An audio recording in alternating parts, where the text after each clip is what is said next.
Steve Jobs, Elon Musk, Warren Buffett, Bill Gates, Ted Turner. Success leaves clues, kids. I just named 5 of the greatest names in business in the last 150 years. And they all have one thing in common. They're ball busters. They're hard as nails. Where does that leave you? I still work 50, 60 hours a week. And I haven't had to work in 35 years. You're not willing to do anything. You're not willing to sacrifice anything to be a high-performance person. I don't want to be like that. No, most people don't. I want to be liked. Yeah, well, see, you want to fit in. I'm the only speaker that you're ever going to hear that really, with all his heart, doesn't give a shit. If I leave here you liking me, I did something wrong.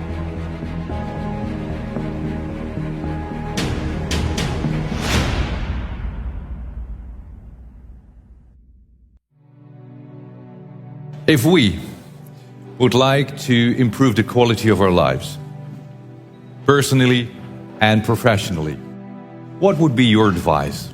What can we do? What is most important? Well, the most important thing is self-esteem.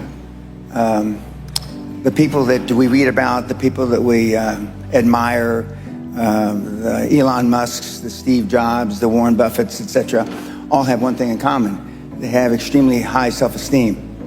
Of course, you've heard me say this before, self-esteem is built the first 7 or 8 years of life. And unfortunately, we're with our parents the first 7 or 8 years of life.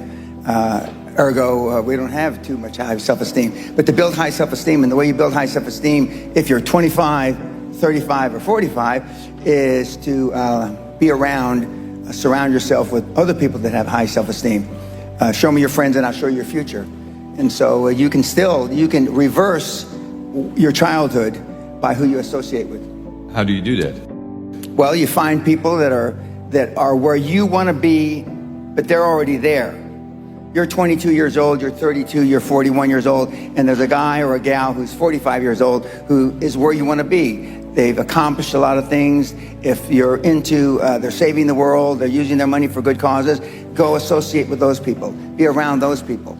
And they're easy to find, but they're not going to knock on your door.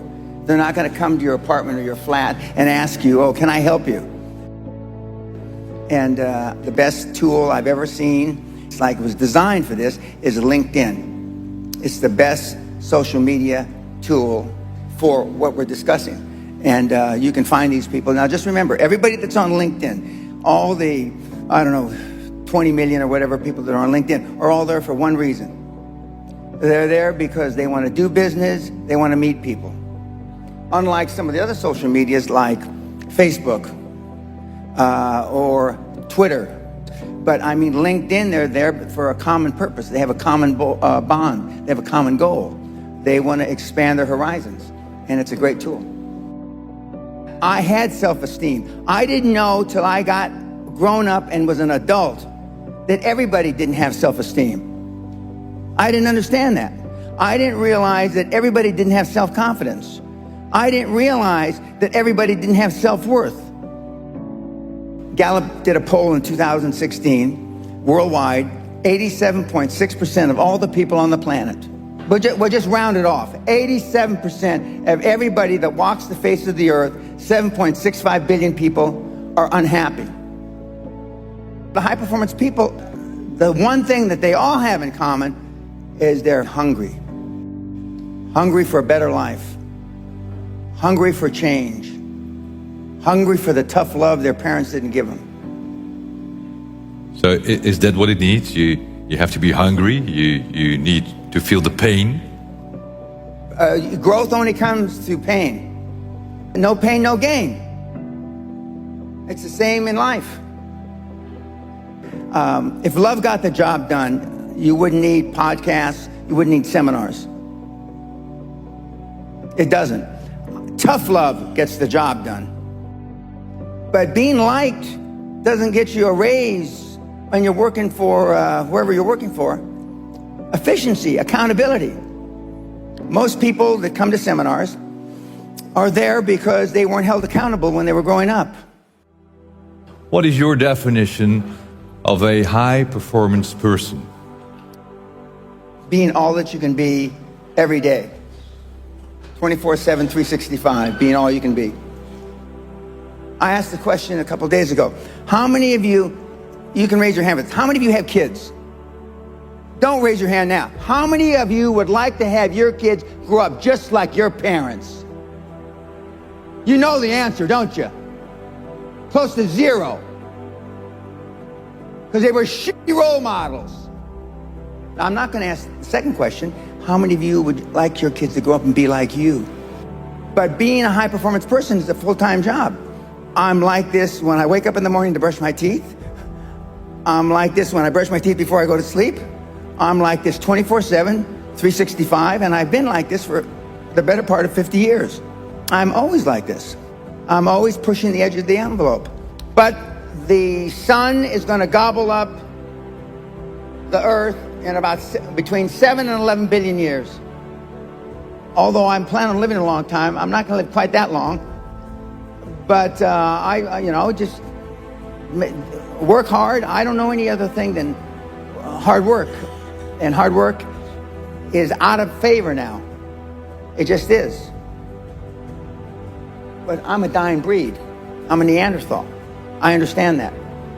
I'm sad to say that because I know it's a sad commentary for the human race. Because you're not willing to make any sacrifices to be high performance. I still work 50, 60, I don't consider it work. I still work 50, 60 hours a week. And I haven't had to work in 35 years. So the bottom line, you're not willing to do anything. You're not willing to sacrifice anything to be a high performance person. It sounds strange in hindsight. I found making $450 million easy. Easy. And I wanted to do something more with my life. And so when I got into the financial coaching, I wanted to change the fabric of financial coaching, which I have. And I wanted to be known as and now that's what they call me, the greatest of all time. But this was just me flapping my mouth 25 years ago. Now I am the greatest of all time, vis-a-vis creating wealth through people like yourselves. And I wanted to leave that legacy. And I wanted people like, I'm from the barrio, I'm a real rough background, been in jail 5 times, did a lot of ugly things. But I'm glad it happened to me because I know what the other side, like some of you have never been kicked in the teeth. I know what it is to be kicked in the teeth and my teeth be on the pavement. I know what that feels like. I know the humiliation. Forget the pain, you get over the pain.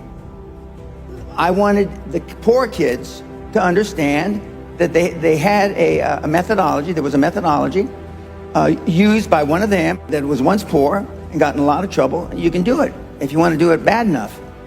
The operative part of that little description is if you want it bad enough.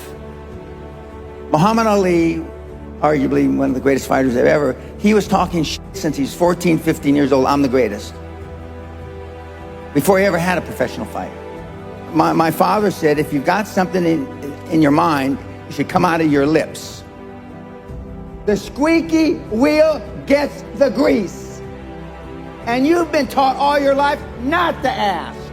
You've been trained, keep your head down, don't embarrass yourself, don't embarrass the family, don't say things that may not happen. And I do just the opposite. I tell you to set goals beyond your lifetime. I tell you to set goals as soon as humanly possible. When kids come to me, they want to make 1 million, 10 million, and then when they've made 100 million, they say, Mr. Pena, we would have never, ever dreamt that we could create 100 million until we met you. You will never exceed your highest expectation. You will never exceed your highest, craziest thought. Never. That's a guarantee. But kids, you can have whatever you want.